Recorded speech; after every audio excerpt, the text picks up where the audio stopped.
The modern versus the traditional way for taking in hoops. So taking in hoops is usually done in repair work where the hoops are already on the cask and you just need to make the hoops tighter.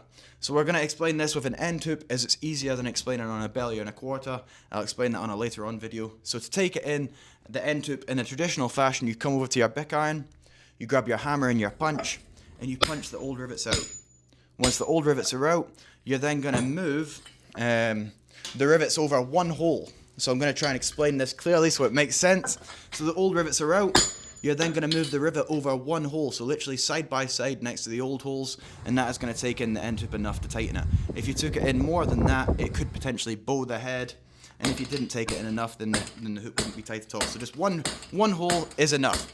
And once the new rivet's been punched in, you marry it up to the other end, and you mushroom them over, and that is that end connected. So in the modern way, it's exactly the same, just a little bit quicker. So you've got hydraulic presses, you grab your hoop, you put it into the press, and that punches out the rivets. You then punch your new holes, just side by side, one hole next to the old rivets holes. You then grab your rivets and go into the next press, which is actually a press, and all this does is squish the rivets. So the first machine punches the holes, takes the old rivets out, the next one just squishes it. Okay, so that's the modern way of doing it. Now let's do it side by side. So the traditional versus the modern way of taking in hoops, just to do a speed comparison basically.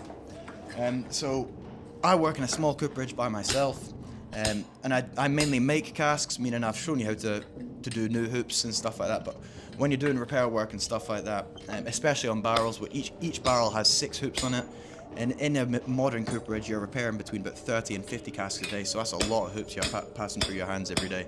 So doing it with the presses makes life a lot easier when you're doing coopering in a commercial sense. It really does. But the coopers in there still know how to do it in the traditional fashion. It's just, you're better off using all these machines and stuff like that when you're dealing with that many quantity of casks. But that's it, guys. That's just a side-by-side comparison of the modern way of riveting up hoops versus the traditional way. Obviously, traditional is cooler, but modern is way more practical and convenient. But that's it, guys. Hope you enjoyed that one. Just a little side-by-side comparison of the traditional way of riveting hoops versus the modern practical way of riveting hoops. Hope you enjoyed that. See you in the next one. Peace.